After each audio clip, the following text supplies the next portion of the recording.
নমস্কার। প্রথমেই সভামঞ্চে উপস্থিত আমাদের সকলের সভানেত্রী, রাজ্যের মুখ্যমন্ত্রী এবং মামাটি মানুষের সেবায় লড়াই আন্দোলনে সর্বদা নিবেদিত প্রাণ মমতা বন্দ্যোপাধ্যায়কে আমি আমার কৃতজ্ঞতা, প্রণাম, শ্রদ্ধা নিবেদন করছি। সভামঞ্চে উপবিষ্ট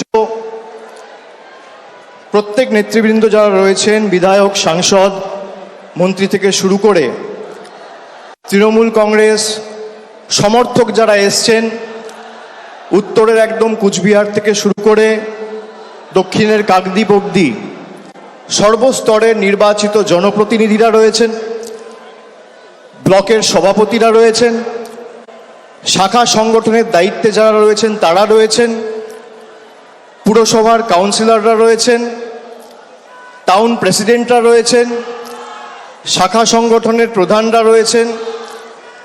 আমি সকলকে আমার অন্তরের অন্তঃস্থল থেকে কৃতজ্ঞতা জানাচ্ছি, প্রণাম জানাচ্ছি। শান্ত থাকুন প্লিজ, শান্ত থাকুন, ডিসিপ্লিন মেনটেন করুন। আপনারা শান্ত হন, শান্ত থাকুন। আমি প্রত্যেককে আমার শ্রদ্ধা, কৃতজ্ঞতা, প্রণাম জানাচ্ছি। অনেক দিন পর আপনাদের সকলের সাথে দেখা হলো। দুর্গাপুজোর পরে, কালী পুজোর পরে উৎসবের মরশুম কেটে গেছে, নতুন বছর পড়েছে। আপনাদের মধ্যে অনেকের সাথেই আমার দেখা হয়নি। আজকে আপনারা এই দলের সর্বস্তরের যে কর্মী সভা, এই কর্মী সভায় উপস্থিত হয়ে আমাদের কথা শোনার জন্য এসছেন এবং সর্বোপরি আমাদের নেত্রী মমতা বন্দ্যোপাধ্যায়ের নির্দেশ মননে গ্রহণ করে বাস্তবে রূপায়ণ করার জন্য আপনারা অনেক দূর দূরান্ত থেকে এসে পৌঁছেছেন। কিছু নেতাকর্মীদের সাথে আমার হয়তো হোয়াটসঅ্যাপে বা মেসেজে শুভেচ্ছা বিনিময় হয়েছে, শুভ বিজয়ার, নতুন বছরের, দীপাবলির, কিন্তু এই প্রথম আপনাদের সাথে পুজোর পরে, উৎসবের পরে দেখা হলো। আমি সকলকে নতুন বছরের শুভেচ্ছা জানাচ্ছি এবং গতকাল শিবরাত্রি গেছে, শিবরাত্রির সবাইকে আমি শুভেচ্ছা, অভিনন্দন এবং প্রণাম জানাচ্ছি। আপনারা যদি ভেবে দেখেন, আজ থেকে ঠিক 1 বছর আগে, আজকের তারিখটা হচ্ছে 27শে ফেব্রুয়ারি, আজ থেকে ঠিক 1 বছর আগে 27শে ফেব্রুয়ারি 2024 সালে বাংলায় কি পরিস্থিতি ছিল এবং কিভাবে বসিরহাটের একটা ঘটনাকে কেন্দ্র করে সারা ভারতবর্ষ জুড়ে বাংলাকে কলুষিত এবং কালিমালিপ্ত করার যে ঘৃণ্য চক্রান্ত ভারতীয় জনতা পার্টি, সিপিএম, কংগ্রেস এবং সংবাদ মাধ্যমের একাংশ রচিত করেছিল, তার যোগ্য জবাব বাংলার প্রায় 10.5 কোটি, 11 কোটি মানুষ 2024-এর লোকসভা নির্বাচনে তৃণমূল কংগ্রেসকে 29টা আসনে জিতিয়ে দিয়েছেন। বিজেপির 18টা আসন ছিল। অহংকারের কারণে, বাংলার মানুষকে বঞ্চিত করার কারণে, লাঞ্ছিত করার কারণে, নিপীড়িত, অত্যাচারিত, শোষিত করার কারণে 18 থেকে তারা 12-এ নেমে এসছে। তারপরেও তাদের শিক্ষা হয়নি। এখনো পর্যন্ত গরিব মানুষের টাকা বন্ধ। আমরা 2024 সালে নির্বাচন লড়ার সময় বলেছিলাম যে আমরা 3 মাস 4 মাস অপেক্ষা করব, তারপরও যদি গরিব মানুষের আবাসের টাকা কেন্দ্রের সরকার না দেয়, তাদের টাকায় আমরা বেঁচে থাকি না, তাদের দয়া দাক্ষিণ্যে বাংলার মানুষ থাকে না। রাজ্য সরকার নিজে সেই 12 লক্ষ মানুষকে টাকা দিয়ে তাদের বাড়ি করার ব্যবস্থা করে দেবে। রাজ্য সরকার কথা দিয়েছিলেন, আমাদের মুখ্যমন্ত্রী সেই কথা রেখেছেন। 31শে ডিসেম্বর 2024-এর আগে 12 লক্ষ মানুষকে বাড়ির প্রথম কিস্তির টাকা সরাসরি ডাইরেক্ট ব্যাংক ট্রান্সফার করে তাদের অ্যাকাউন্টে পৌঁছে দিয়েছেন। আমরা বলেছিলাম 100 দিনের লড়াই আমরা দিল্লি অবধি নিয়ে যাব, তারপরও যদি বিজেপি টাকা না দেয়, আমাদের মামাটি মানুষের সরকার আমরা বিকল্প অর্থের ব্যবস্থা করে সেই 59 লক্ষ জব কার্ড হোল্ডার প্রকৃত প্রাপক যারা তাদের টাকা তাদের ব্যাংক অ্যাকাউন্টে পৌঁছে দেব। নির্বাচন ঘোষণা হওয়ার আগে কলকাতার রেড রোড থেকে মমতা বন্দ্যোপাধ্যায় ঘোষণা করেছিলেন যে আমরা এদের দয়া দাক্ষিণ্যে বেঁচে নেই। অনেক লড়াই করেছি, আন্দোলন করেছি, এদেরকে রাজনৈতিকভাবে হারিয়েছি, আর এদের কাছে আমরা মাথা নত বা বশ্যতা স্বীকার করব না। আমাদের মামাটি মানুষ সরকার এই 59 লক্ষ প্রকৃত প্রাপককে 100 দিনের টাকা তাদের ব্যাংক অ্যাকাউন্টে পৌঁছে দেবে। আমরা দিয়েছি, কিন্তু আমার কোথাও যেন মনে হয়েছে নির্বাচন গেছে, তারপরও একের পর এক ষড়যন্ত্র হয়েছে এবং আমাদের দল সর্বোপরি এই রাজ্য পশ্চিমবঙ্গকে ছোট করার একের পর এক ষড়যন্ত্র চক্রান্ত পরিকল্পনা করেছে। যত পরিকল্পনা হয়েছে তত এরা মুখ থুবড়ে পড়েছে। আপনারা দেখেছিলেন সন্দেশখালি থেকে শুরু করে আরজিকর থেকে শুরু করে কিভাবে পশ্চিমবঙ্গকে সারা দেশের কাছে এরা ছোট করেছিল। এদের গায়ে জ্বালা কি যে বাংলার মানুষকে এরা ভুল বোঝাতে পারেনি। এরা বাংলাকে গুজরাট, উত্তরপ্রদেশ, মধ্যপ্রদেশ করতে পারেনি। যতদিন আমরা আছি তৃণমূল কংগ্রেসের লক্ষ লক্ষ কোটি কোটি কর্মী সমর্থকরা আছে, আমরা বুকের রক্ত দিয়ে বাংলাকে আগলে রাখবো।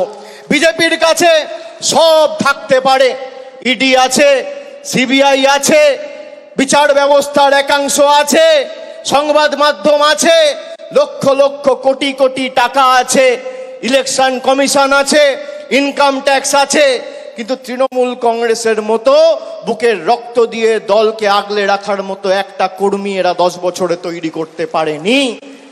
এটাই আমাদের আর তাদের মধ্যে পার্থক্য। ইতিমধ্যেই আপনারা দেখেছেন ভোটার লিস্টের কাজ হয়েছে নভেম্বর ডিসেম্বর মাসে। আমি এমএলএ সহ ব্লকের সভাপতি যারা আছে তাদেরকে বলবো কোথাও আমাদের কাজে যেন কোনো রকম শিথিলতা না আসে। তার কারণ বিজেপি যে করে হোক কিভাবে বাংলাকে কলুষিত করেছে আপনারা বিগত দিনে দেখেছেন। আগামী 26-এর লড়াইয়ের জন্য আমাদের প্রস্তুত থাকতে হবে। আমরা যতবার লড়েছি এদেরকে গোহারা হারিয়েছি। আমাদের লক্ষ্য, মমতা বন্দ্যোপাধ্যায় গত মাসে বিধানসভা থেকে বলেছে 2/3 বেশি আসন নিয়ে তৃণমূল ক্ষমতায় আসবে। 2/3 মানে 195 বা 196টা আসন। আমি আপনাদের বলবো আমরা 214টা আসন 2021-এ পেয়েছিলাম। সেই লক্ষ্য অবিচল থেকে আমাদের সেই মাপকাঠি পেরিয়ে 215-র বেশি আসন নিয়ে চতুর্থবার যাতে বাংলার মুখ্যমন্ত্রী মমতা বন্দ্যোপাধ্যায় হয় সেটা আমাদের সকলকে সুনিশ্চিত করতে হবে। লড়াইয়ে 1 ছটাক জমি ছাড়া যাবে না। সর্বস্তরের কর্মী সমর্থক সবাইকে নিয়ে কাজে নামতে হবে। কে কবে ফোন করে নির্দেশ দেবে তারপর কাজ করব। নিজেরা যারা দলকে ভালোবাসেন মানুষের কাছে যান। 2024-এর লোকসভা নির্বাচনে আমি ডায়মন্ড হারবার থেকে আপনাদের বললে বিশ্বাস করবেন না, 7,10,000 ভোটে জেতার পর 3 মাস ঘুমাতে পারিনি। তার কারণ আমি এই ঋণ কিভাবে পরিশোধ করব, আমি এই ভালোবাসা কিভাবে পরিশোধ করব, আমি 3 মাস ঘুমাতে পারিনি। তারপর মানুষের কাছে সেবাশ্রয় নিয়ে গেছি। একটা এমএলএ, একটা ব্লক সভাপতি, একটা পঞ্চায়েতের মেম্বার, একটা কাউন্সিলর, মিউনিসিপ্যালিটির চেয়ারম্যান, ব্লকের সভাপতি, টাউনের প্রেসিডেন্ট নিজের কাছে ক্ষমতা কুক্ষিগত করে রাখলে হবে না। মানুষের কাছে মানুষের দাবি নিয়ে মমতা বন্দ্যোপাধ্যায়ের জনমুখী কর্মসূচি পৌঁছে দিতে হবে। এটাই আমাদের লক্ষ্য থাকা উচিত। আর আমি কর্মীদের বলবো এই দল মমতা বন্দ্যোপাধ্যায়ের আন্দোলন আর কর্মীদের ত্যাগ তিতিক্ষা কৃচ্ছ সাধনের মাধ্যমে আজকে বটবৃক্ষে তৃণমূল কংগ্রেস পরিণত হয়েছে। যারা বুথে বসে প্রাণ দিয়ে পোস্টার মারছেন, ব্যানার লাগাচ্ছেন, দেওয়াল লিখছেন, মিছিলে হাঁটছেন, তারাই তৃণমূল কংগ্রেসের আসল সম্পদ।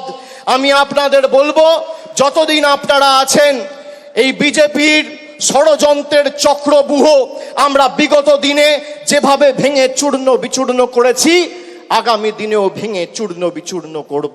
অনেকে সস্তায় খালি সংবাদ মাধ্যমে টিকে থাকবেন বলে দলের শৃঙ্খলা না মেনে অনেক কথা বলছেন, এগুলো করবেন না। যদি কেউ দলকে ভালোবাসেন সে কোনোদিন দলের শৃঙ্খলার বাইরে যাবে না। একটা কর্মী কোনোদিন দলের শৃঙ্খলার বাইরে যায় না।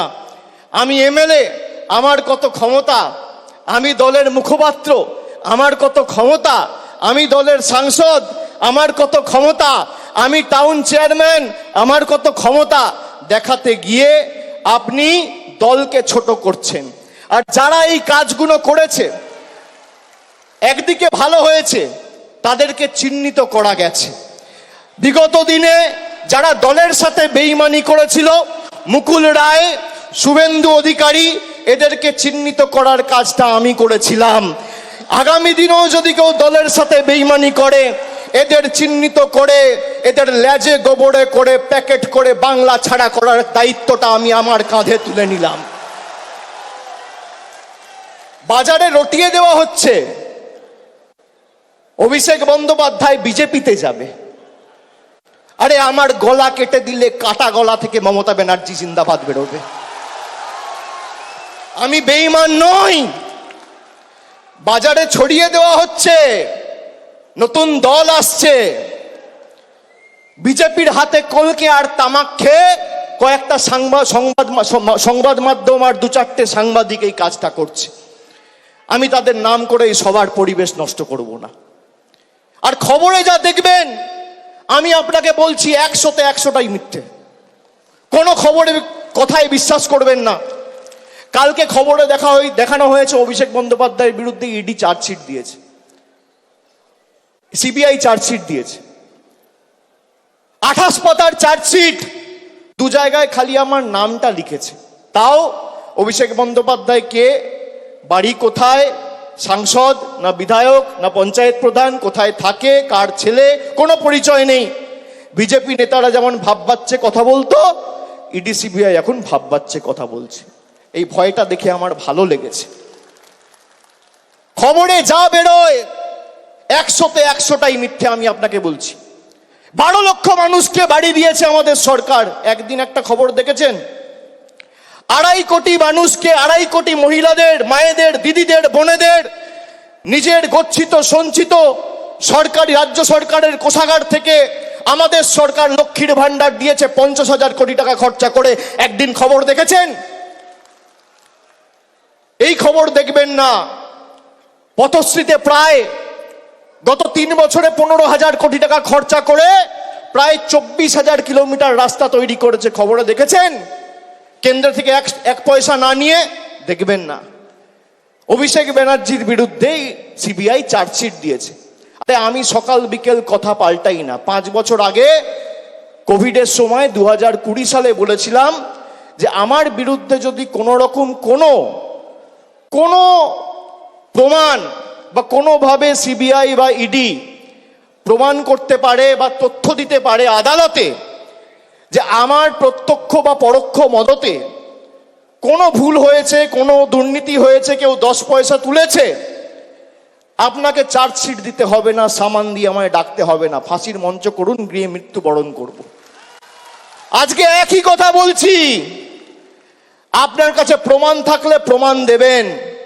আমাকে তো সিবিআই ডেকেছিল নবজোয়ারে, যখন গেছিলাম যাত্রা বন্ধ করে এসেছি। একদিনের জন্য সিবিআই দপ্তরে গেছি, 10 ঘন্টা জিজ্ঞাসাবাদ করেছে। তারপরের দিন আবার বাঁকুড়ায় গিয়ে নবজোয়ার শুরু করেছি।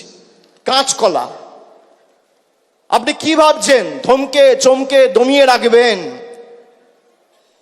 আমি অন্য ধাতুতে তৈরি। আপনি যত প্রহার করবেন, যত আঘাত করবেন, মানুষের কাছে যাব মাথা নত করে সমর্থন চাইবো। আপনাদের কাছে আত্মসমর্পণ, বশ্যতা স্বীকার করার পাত্র অভিষেক বন্দ্যোপাধ্যায় নয়। আমরা সবাই এসছি আমাদের নেত্রীর কাছ থেকে তার নির্দেশ নিয়ে আগামী দিন এলাকায় ফিরে গিয়ে কাজ শুরু করার লক্ষ্যে। খুব সম্ভবত 3 তারিখ থেকে উচ্চ মাধ্যমিক পরীক্ষা রয়েছে। উচ্চ মাধ্যমিক শেষ হওয়ার পরে আমাদের হাতে বেশি সময় নেই। অনেকে ভাবছেন 1 বছর সময় রয়েছে এখনো, তারপর নির্বাচন হবে। এক বছরের মধ্যে 2 মাস 3 মাস বর্ষা রয়েছে, তার মধ্যে 15 দিন পরীক্ষা রয়েছে, 2 মাস কালী পুজো, দুর্গা পুজো, দেখতে গেলে হাতে 4-5 মাসের বেশি সময় নেই। এখন থেকে মাঠে নামুন, রাস্তায় থাকুন, অতন্দ্র প্রহরীর মতো বাংলাকে আগলে রাখুন। যেখানে দরকার হবে আপনারা যে পাড়ায় যেতে বলবেন, যে বুথে ঢুকতে বলবেন, আগামী দিনে আমি যাব, কথা দিয়ে যাচ্ছি। কিন্তু লড়াইটা নিজের কাঁধে তুলে নিয়ে 214 থেকে একটা আসন হলেও আমাদের বাড়াতে হবে। 2026-এ আমাদের লক্ষ্য যে কটা আবর্জনা বিজেপির, ওই 70-75টা তো জিতেছিল, তার মধ্যে 10 জন চলেই এসছে, আর নির্বাচন হয়েছে সেখানেও তৃণমূল কংগ্রেস জিতেছে। নির্বাচন যখনই হয়েছে, যারা বিজেপি থেকে এসে তৃণমূলের প্রার্থী হয়ে নির্বাচনে দাঁড়িয়েছে, মানুষ তাদের দুহাত তুলে সমর্থন করেছে। আমি আপনাদের অনুরোধ করব, 1 বছর আগামী সবকিছু ভুলে গিয়ে, নিজেদের মধ্যে ভেদাভেদ ভুলে গিয়ে, মানুষের কাছে ঐক্যবদ্ধ হয়ে, মানুষের কাছে গিয়ে সরকারের যে জনমুখী প্রকল্প এবং জনসংযোগ আরো আগামী দিন কিভাবে নিবিড় করে তোলা যায় সেই দিকে নজর দিন। ষড়যন্ত্র করে কোনো লাভ নেই। যারা হোয়াটসঅ্যাপ গ্রুপে রাজনীতি করতে চান, এসব করে কোনো লাভ নেই। মানুষের পাশে দাঁড়িয়ে মানুষের জন্য কাজ করতে হবে। আর যারা চক্রান্ত করবেন তারাই আক্রান্ত হবেন। মানুষের জন্য কাজ করতে গেলে মানুষ কিসে খুশি, মানুষ কিসে অখুশি, কি প্রয়োজন, কোথায় জল যাচ্ছে না, কোথায় কে কন্যাশ্রী পাচ্ছে না, কোথায় কে লক্ষ্মীর ভাণ্ডার পাচ্ছে না, আমাদের সেই কাজগুলো সুনিশ্চিত করতে হবে। এটাই তো বাংলার বৈশিষ্ট্য। নানা ভাষা, নানা মত, নানা পরিধান, বিবিধের মাঝে দেখো মিলন মহান। বৈচিত্র্যের মধ্যে একতা। আমরা বারবার সেই বৈচিত্র্যের মধ্যে একতাকে মূল মন্ত্র এবং পথ চলার পাথেয় করে এই লড়াই লড়েছি, আগামী দিনও লড়ব। এক চুল এক ছটাক জমি বিজেপি সিপিএম কংগ্রেসকে ছাড়বো না। এদের যত ক্ষমতা আছে প্রয়োগ করুক, মানুষের সমর্থন নিয়ে তৃণমূল কংগ্রেস আগামী দিন 215-র বেশি আসন নিয়ে ক্ষমতায় আসবে, এই বিশ্বাস আমি রাখি। আমি বক্তব্য দীর্ঘায়িত করব না। আপনাদের সকলকে আরেকবার কৃতজ্ঞতা, প্রণাম, অভিনন্দন, শ্রদ্ধা জানিয়ে আমার বক্তব্য শেষ করছি। জয় হিন্দ, বন্দে মাতরম, জয় বাংলা।